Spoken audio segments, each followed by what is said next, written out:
Magandang araw mga kaibigan. Bigyan natin ng reaction, opinion itong post ng Batas PH. Magandang strategy o legal maneuver ni Martin Romualdez laban kay Boying Rimulya.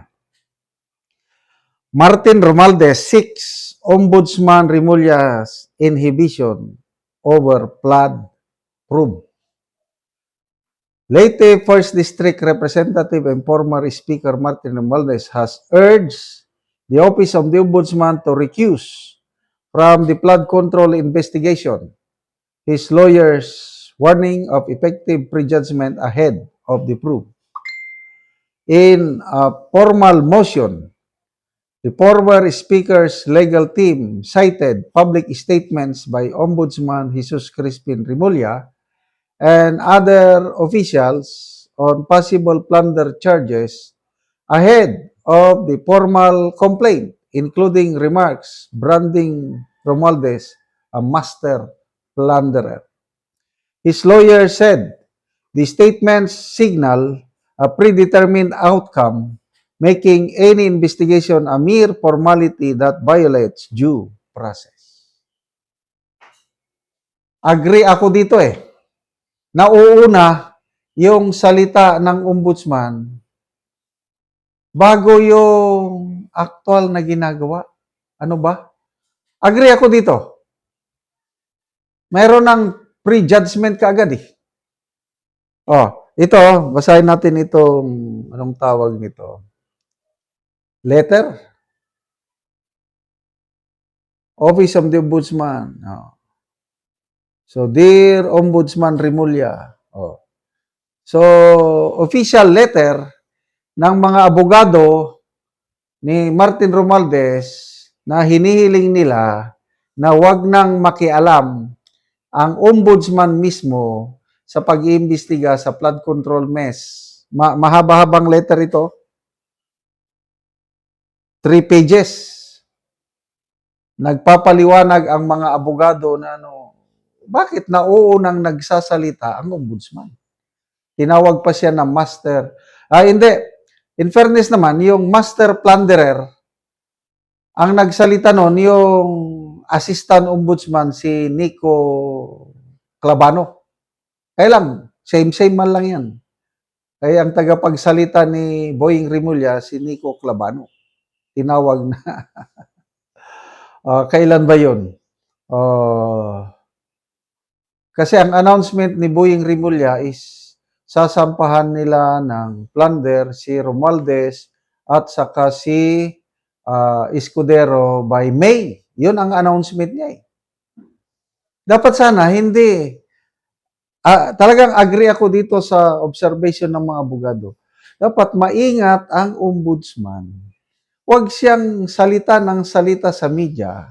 Ina-announce niya yung gagawin niya kasi nga, ang perception doon is bias na siya. Malala ko, nung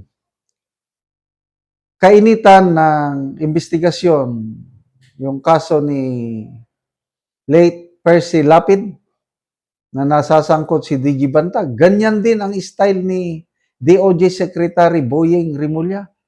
Mahilig sa press conference, nagsasabi na siya kung anong sinasabi, na to a point, tinawag siya ng mga abogado, sina Atty. Balisong at iba pang abogado, tinawag nila si Boying Rimulya na 3-in-1.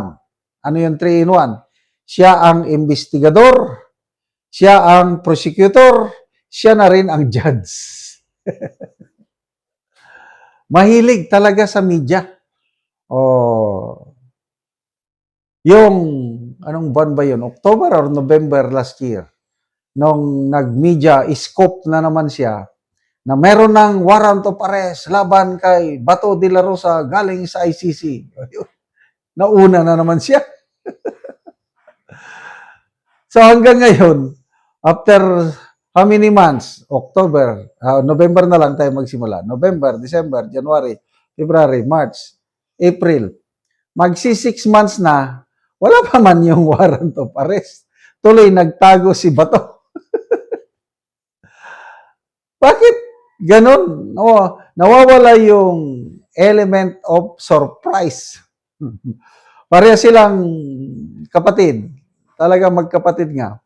Ito naman si Secretary John Vic Rimulya. Ang dami rin niyang mga ganyang inuunang announcement. Example, ito kay Saldico. Oh, 3 weeks lang. Makakabalik na dito si Saldico. Makakabalik na. Ayun pala, hindi naman na-aresto, hindi naman na-detine.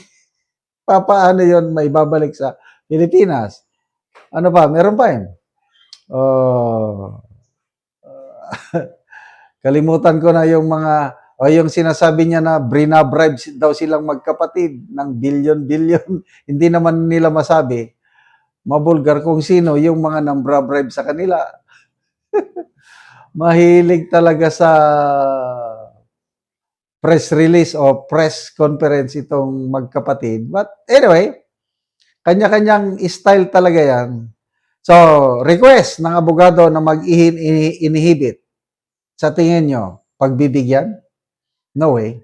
Suntok sa buwan ito. Isang ombudsman eh. Bakit siya mag-inhibit? No way. Kaya, ano rin ito? I don't know kung ano ang intention ng kung ang paniniwala ng mga abogado is pagbibigyan sila ng ombudsman. No way. Palagi ko, parang race back lang nila ito. Parang babala na huwag kang salita ng salita. Tumahimik ka lang muna. Huwag mong pinangungunahan ng investigasyon. Ganon ang dating. But anyway, tingnan natin ngayon may whole departure order naman si Martin Romualdez. Ang hihintayin natin yung desisyon ng Sandigan Bayan kung mag-issue ba sila ng warrant of arrest laban kay Martin Romualdez na merong piyansa, may bail ba o wala. Yun ang kaabang-abang.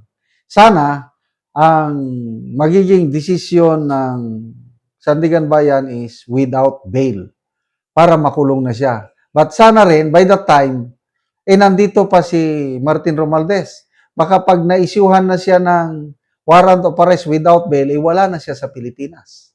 Adi, wala lang. Drama-drama lang dito itong ginagawa nila pag hindi nila maaresto at maipakulong si Martin Romualdez. Salamat mga kaibigan sa inyong pagsubaybay sa channel na ito. Nakakatulong kayo ng malaki sa tribong Talanding ng Bukidnon dahil ang income natin sa channel na ito is pantulong sa tribo.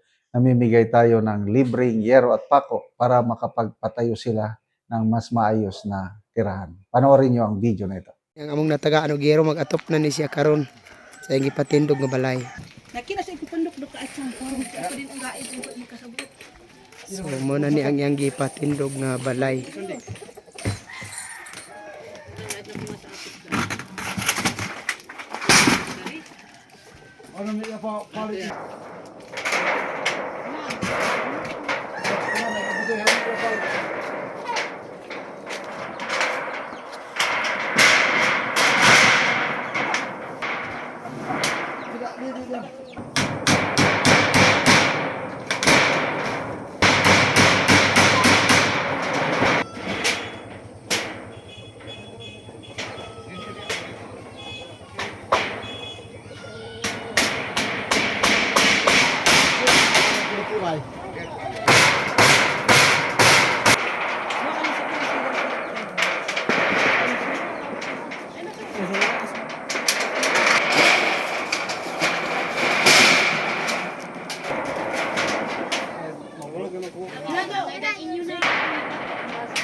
Ug karon human na gyud sa pag-atop ang among gihatag nga yero At sa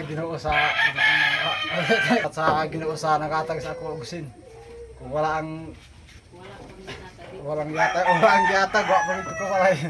Oo, so nalipay ka nga nakabalay nakakaron. So nalipay ko nga nakalain ako. Lagi sa atag sa kalisod, kutubro gyud sa kaon. Oo, so salamat kayo ya. Kayo.